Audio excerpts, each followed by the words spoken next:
Балалар, саламатсыздар ма? Барлықтарыңыз дайынсыздар ма? Естіліп тұр ма сіздерге? Естіліп тұр. Сауданың субъектілері туралы өттік. Сауданың субъектілеріне не жатады?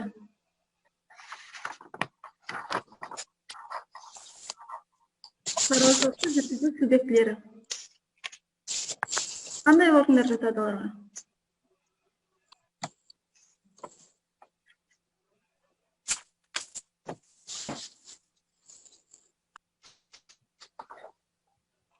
Айтыңыздар. Естіліп тұр ма? Естіліп тұр, айта беріңіздер. Шаруаның шаруашылық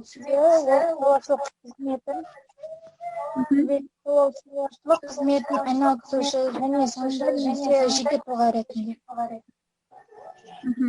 Ал бізде Қазақстан Республикасы бойынша меншіктің өзі бөлінеді, иә? Меншіктің екі түрі бар. Ол республикалық және коммуналдық. Республикалық пен коммуналдықтың бір-біріне не айырмашылығы бар?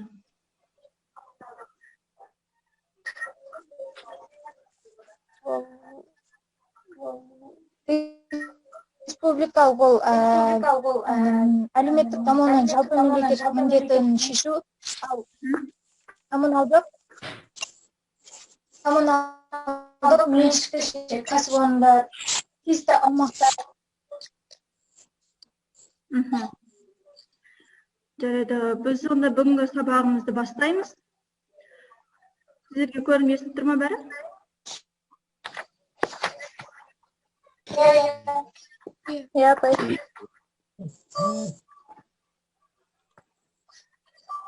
Бүгінгі сабақтың тақырыбы қоғамдық тамақтандырудың түрлері, қызметі және түсінігі. Сабақтың мақсаты, смарт мақсаты. Қоғамдық тамақтану орындары және оның экономикалық маңыздылығы. Қоғамдық тамақтану түрлері. Күтілетін нәтижелер. Қоғамдық тамақтану орындарына сипаттама беру және оның маңыздылығын анықтау. Қоғамдық тамақтану кәсіпорын естілмей жатыр. Түрлеріне сипаттама беру. Кімге естілмей тұр? Адил Кариф Еркебұлан. Енді естілді ма сізге, Еркебұлан? Қайта оқиын, онда күтілетін нәтижелер. Қоғамдық тамақтандыру орындарына сипаттама беру және оның маңыздылығын анықтау. Қоғамдық тамақтану кәсіпорындарының түрлеріне, ерекшеліктеріне жалпы сипаттама беру. Жоспар. Қоғамдық тамақтандыру орындарының маңыздылығы. Қоғамдық тамақтандыру орындарының түрлері. Мейрамхана, кафе, асхана, дастархан бар. Қоғамдық тамақтандырудағы оптималды орын саны. Туризмдегі қоғамдық тамақтандыру орындарының классификациясы. Қорытынды. Естіліп тұр ғой барлықтарыңызға? Қоғамдық тамақтану кәсіпорындарының негізгі қызметі. Тамақтандыру қызметін көрсету. Қоғамдық тамақтандыру кәсіпорындарының негізгі класы. Қызмет көрсету деңгейі. Сапасы мен шарттарын сипаттайтын. Белгілі бір кәсіпорынның ерекшелік белгілерінің жиынтығын көрсету. Идентификация. Сіздер өтіп жүрсіздер, білесіздер, қазір біздер балдық жүйемен сабақ өтеміз. Яғни сіздердің жауап берулеріңізге байланысты 100 балға дейін сіздерге баға қойылады. Қоғамдық тамақтану кәсіпорындары деп кулинарлы және аспаздық өнімдер. Сонымен қатар, әртүрлі ұннан жасалған кондитерлі тоқашты өнімдер шығаратын кәсіпорындарды айтады. Қоғамдық тамақтанудың басы халықты рационалды тамақтандыру. Тамақтандырудың биологиялық құндылығын сақтай отырып, оның дәмдік және сапалық көрсеткіштерін жоғарғы болуы. Қоғамдық тамақтану кәсіпорындарының негізгі қызметі тамақтандыру қызметін көрсету болып табылады. Бұл жерде қоғамдық тамақтандырудың даму кезеңдері. Яғни ең алғаш қоғамдық тамақтандыру бізде шет елдерімізде басталған, яғни бірінші кезеңде ерте тарихы 1820 жылдан басталады. Екінші кезең бастапқы фаза 1850-1900 жылдар аралығында. Үшінші кезең пайда болу фазасы 1900-1946 жылдары. Төртінші кезең даму фазасы 1947 жылға дейін жалғасқан. Мемлекеттің зор экономикалық рөл атқарады. Қоғамдық тамақтандыру орындарының маңыздылығы. Жұмыс орнымен қамтамасыз етеді, халықтың өмір сүру сапасын жақсартады. Кәсіпорын түрлерін анықтау кезінде келесі факторлар ескеріледі. Өнім ассортиментіне байланысты, қызмет көрсетуіне байланысты, техникалық және интерьерді жабдықтарына байланысты. Яғни, былай түсіндіріп өтейін, өнім ассортиментіне байланысты ол тамақтың сапасына, қызметіне байланысты, қызмет көрсетуіне байланысты ол бізде жаңағы бөлінеді ғой, даяршының қызмет ретінде және өзіне өзін қызмет көрсету. Техникалық және интерьерді жабдықтауына байланысты ол қалай салынуы здания болатын болса, сол кәсіпорынның немесе мейрамханалардың қалай салынуына байланысты болып есептеледі. Бізде қоғамдық тамақтану кәсіпорындарының класы, қызмет көрсету деңгейі, шығаратын өнім ассортиментіне байланысты. Олар бізде 5-ке бөлінеді: мейрамхана, кафе, асхана, бар және дамхана. Кәсіпорын түрлерін анықтау кезінде келесі факторлар ескеріледі. Сатылатын өнім ассортиментін дайындаудың күрделілігі мен саналуандылығы, техникалық жарықтандыру, материалды база, инженерлік, техникалық жарық және құрылғылар, бөлме құрылысы, сәулет жоспары, шешім және тағы басқа. Қызмет көрсету тәсілдері, қызметшілер. Мейрамхана. Мейрамханаға жалпылай түсінік беретін болсақ, қазіргі заманда өздеріңіз білесіздер, соңғы 10 жылда мейрамхана өте кең ауқымда танылған, және бұл әлемдік 5 неге кіреді жаңағы. Әлемдік 5 экономиканың дамыған салаларына кіреді. Мейрамхана күрделі дайындалатын көп ассортиментті, арнайы тапсырыспен фирмалық тағамдар, арақ, шарап, темекі және кондитер өнімдерімен демалу, қызмет көрсету деңгейі, өзара үлескен қоғамдық тамақтану кәсіпорны. Мейрамхана бизнесінің өзін-өзі ақтауы 20%-ды құрайды. Яғни, общий түсетін доходтан, сіздерге түсінікті болу үшін мен солай айтайын, мейрамханаға ол жаңа өздерінің тамақтары бар беретін, өздеріне қалатын нақты табыс көзі 20%-дан басталады. Орташа пайыз 25%-ды құрайды. Ал жетістікке жеткен жағдайда 50-60%-дан да асып түсуі мүмкін. Орта дәрежелі мейрамхана иесіне жылына 100-ден 350 мың долларға дейін табыс кіреді. Қолы жүргенде тіпті 500 мың доллардан асып шектелуі мүмкін. 2010 жылы Қазақстан Республикасының саудадағы қызметте алатын үлесі 12,2%-ды құрайды. Қоғамдық тамақтандыру орындары бірқалыпты дамуда. Сонымен қатар еліміздің басқа да экономикалық салаларымен салыстырғанда динамикалық өсуі байқалады. Статистикада берілген бойынша қоғамдық тамақтандыру саласының түсетін пайдасы жылына 700 миллион ақш долларын құрап отыр. Бұл барлық қоғамдық мейрамханаларды тамақтандыру орындарын қосып есептегендегі бағасы. Ал соңғы дағдарысқа дейінгі 5 жылда оның өсімі 37%-ды құрап отыр. Бұл салаға салған инвестицияның 3-4 жылда қайтарылады. Мейрамхананың үлгісі орташа бағалық санат. Залдың ауданы 770 шаршы метр шамасында. Отыратын орындарын есептегенде саны 200. Орташа түбіртек бір келуші тұлғаға есеп ішімдіксіз 5500 теңге. Ішімдікпен бірге 7500 теңге. Сіздерге түсінікті болып жатыр ма? Адам басына есептеп жатыр бұл жерде. Мақсаттық көрсеткіштер. Таза дисконттық табыс 1,716,328 ақш доллары. Жобаның табыстылығының индексі 54,4%. Өзін-өзі ақтау мерзімі 2,5-3 жыл аралығында. Мейрамхана өзін толық ақтап шығады. Қызмет көрсету деңгейіне байланысты мейрамханалар келесі классификацияға жүктеледі. Яғни олар люкс, жоғарғы дәрежелі, бірінші дәрежелі. Люкс жоғарғы дәрежелі білетін шығарсыздар, сіздер мейрамханаларға барғанда бөлінеді. Биф зал болып бөлінеді, ортаңғы зал, бірінші зал болып бөлінеді. Люкс қоғамдық тамақтандыру кәсіпорындардағы сауда залдарының архитектуралық ансамблі мен интерьері алкогольсіз көркем әшекейленген және комфорты ең жоғарғы дәреже ұйымдастырылған. Мейрамханаларда фирмалық және тапсырыстық тағамдар, тәтті және ұнды кондитерлік өнімдерінен. Барларға фирмалық және тапсырыстық сусындар мен басқалардың түрлері көп болу керек. Жоғары дәрежелі интерьері жақсы талғаммен орындалған. Тағамдар мен сусындардың түрі, ассортименттілігі, залдардың комфорттылығы ескерілген болу керек. Мейрамханалардағы сауда және банкет залдарының дастархан, сервировка деңгейі жоғары болу керек. Орналасуына, қызмет көрсетуіне байланысты мейрамханадағы тағамдар үстеме бағасы 200-300% көтеріледі. Ыстық аяқ, құрал, аспаптар кәсіпорындарының қызмет көрсету дәрежесіне сай болу керек. Жоғары дәрежелі мейрамхананың бір жылдық орта көрсеткіші соңғы 15 жылда 61-ден 66%-ға дейін өсті. Бұл табыс көлемі бойынша. Мейрамханадағы бір орынның орташа бағасы бір тәулікте 68 ақш долларына дейін келіп түсті. Таза пайда 11,475 ақш доллары.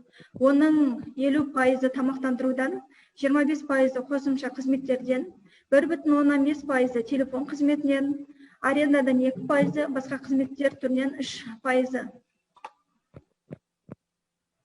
Көріп отқандарыңыздай, бұл жаңағы мейрамханалардың қызмет түрлері, отыратын орындары, даяршылары.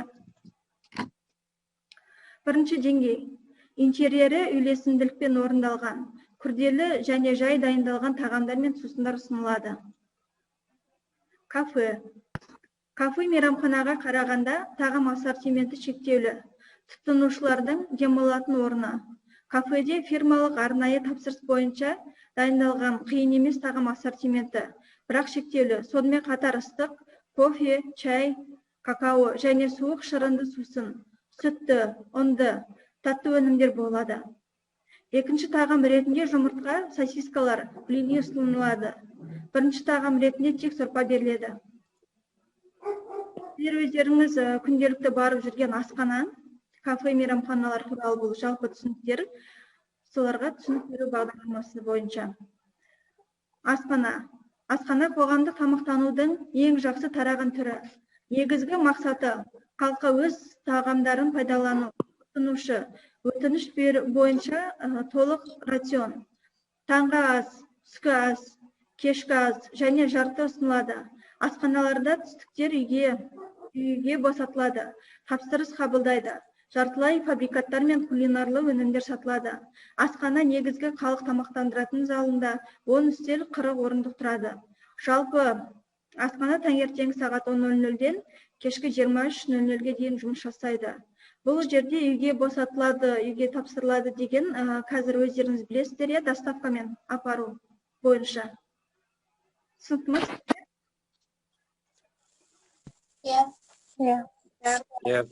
Дәмхана. Дәмхана белгілі бір шикізат түрінен дайындалатын, келушілерге жылдам қызмет көрсететін, тағам ассортиментінің шектеулі болуын сипаттайтын қоғамдық тамақтандырудың кәсіпорын. Дәмхана ассортименті суық және ыстық тағамдар, дайындалуы, оңай закускалар, сосискалар, тұшпара, жұмыртқа, сонымен қатар сусындар, чай, кофе сатылады. Сүт және кондитерлік өнімдер, кәмпиттер, шоколад болуы керек. Алкогольді сусындар сатуға тыйым салынады. Бар сусын өнімдерін сататын шағын қоғамдық тамақтандыру орны. Барда тез және бар тартпасында қызмет көрсетіледі. Алкогольді және алкогольсіз сусындар мен жеңіл тағамдар. Яғни бардың түрлері болады. Ол сүт бары, сыра бары болып бөлінеді. Бұл жерде жалпы түсінік бойынша мейрамхана 50-500, яғни білесіздер, үлкен ресторандарда, мейрамханаларда орын саны.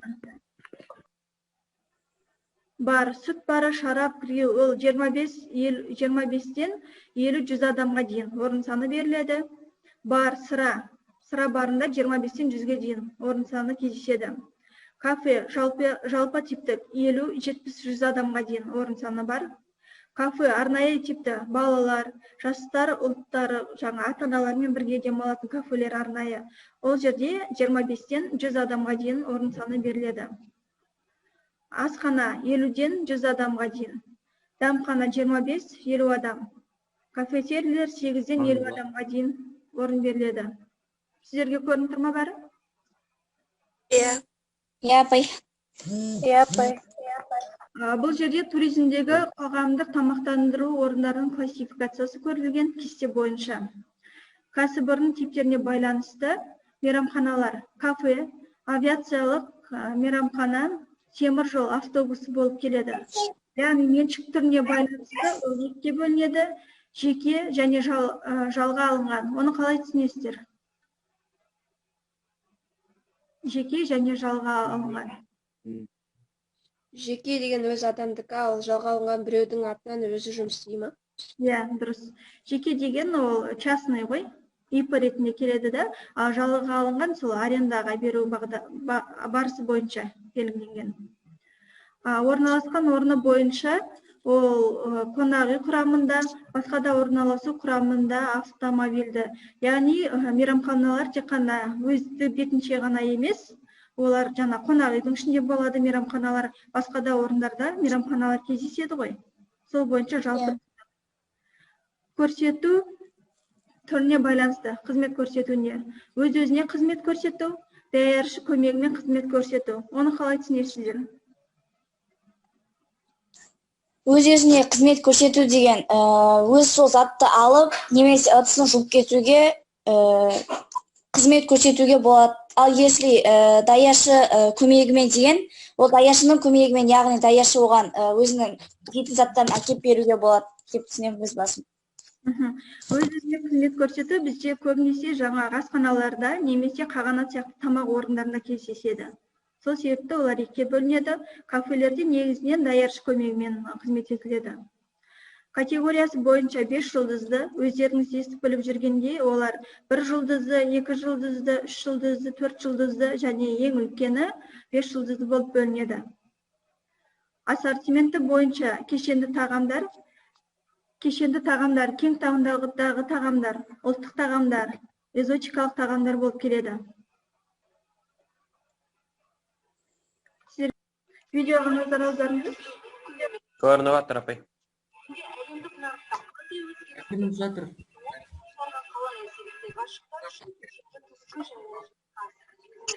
Күн сайын миллиондаған адам қоғамдық тамақтану орындарына барып, онда қомақты сома жұмсайды. Мәселен, Еуропалықтар мейрамханаларға 10% ескіліктің адамдар табиғат аясында үйінде Енді шығып жатыр. әдемі көрінісі бар жерде іс-шара өткізгісі келсе, Дұрыс естілмейді. мейрамханалар таптырмайтын мүмкіндік бар.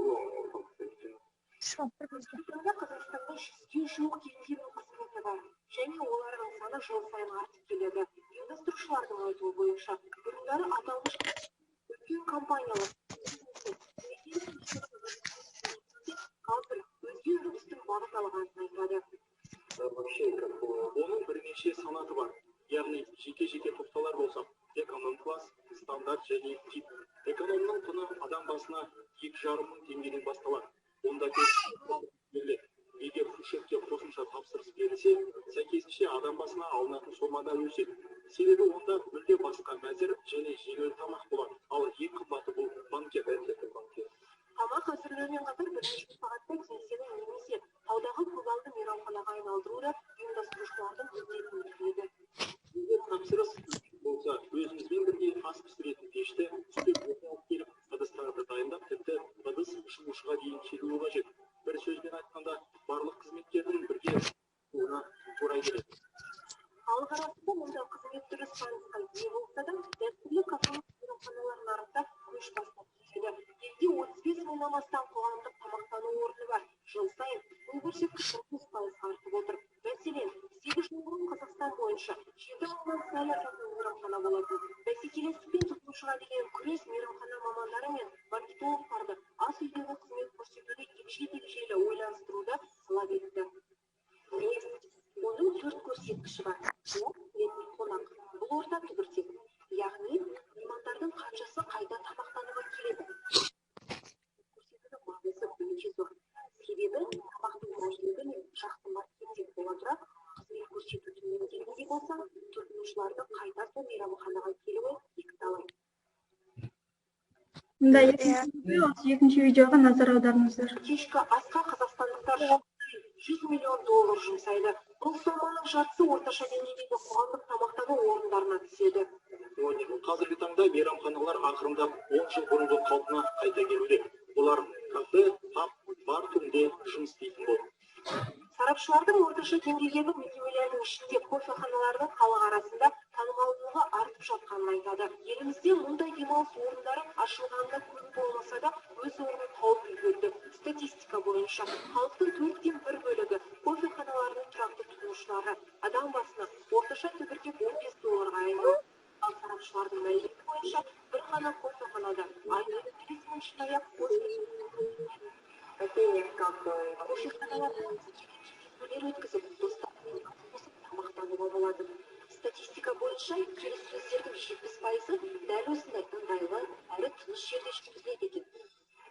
Ескеріліп келіссөздердің кофеханаларда жиі өткізілуі психологтар ондағы адамды тыныштандыратын атмосферамен түсіндіреді. Екі тарап та ол жерде өзін еркін ұстайды. Ал егер келіссөздер екі жақтың бірінің кеңсесінде өтсе, жағдай мүлде басқаша болатыны анық.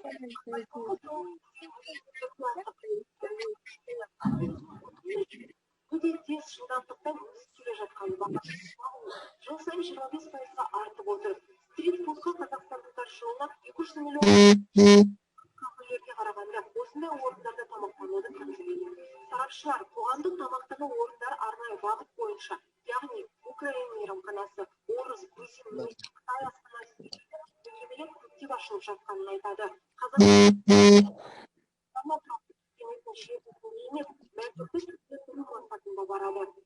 Қазақстанда кафе мен мейрамханаларда тамақтану адам басына $10-45 айналады. Ал жоғары санаттағы мекемелерде бір адамға 2 есе қымбатқа түседі. Себебі түскі аста $100-дан соманы төлеу қажет болады. Бұл өнердің отаны Еуропа. Мәселен, итальяндық паста мен пицца әлемдік астаналардағы ең сұранысқа ие тағам түрлері. Өз кезегінде Англия ет тағамдарына алматылық енгізді. Ал қалған биік Франция елі әлемге салат пен кеспелер сыйлады. Мейрамхана кәсібін дамыту үшін Еуропаның барлық елдерінде сауда аймағы мен стрит-стейлдер жасалынды. Бұл дегеніміз мейрамханаларға толы. Еуропалық мейрамханаларда көбіне туристер тамақтанады. Себебі аталмыш аймақтың тұрғындары үшін үйден тыс тамақтану.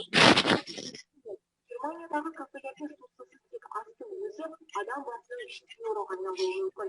Ал орташа деңгейдегі орында €1 Шаға шай кетеді.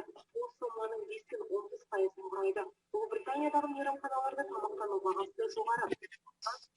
Бұл мекеменің санатына байланысты.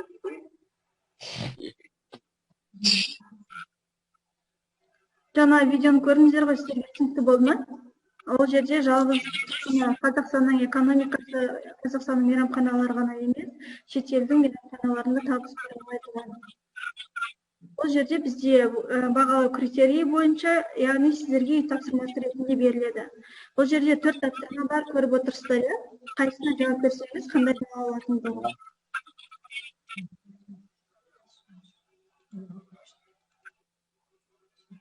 Есін тұрма сіздерге?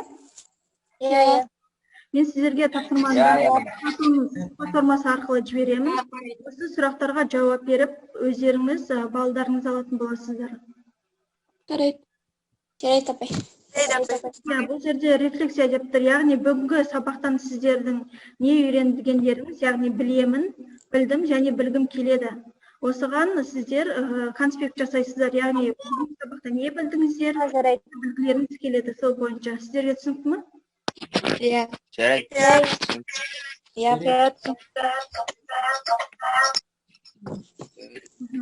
Яғни бүгінгі сабақты біз қорытындылайтын болсақ, қорытынды ол қоғамдық тамақтандыру, халық шаруашылығы, экономикасының айрықша кіші саласы.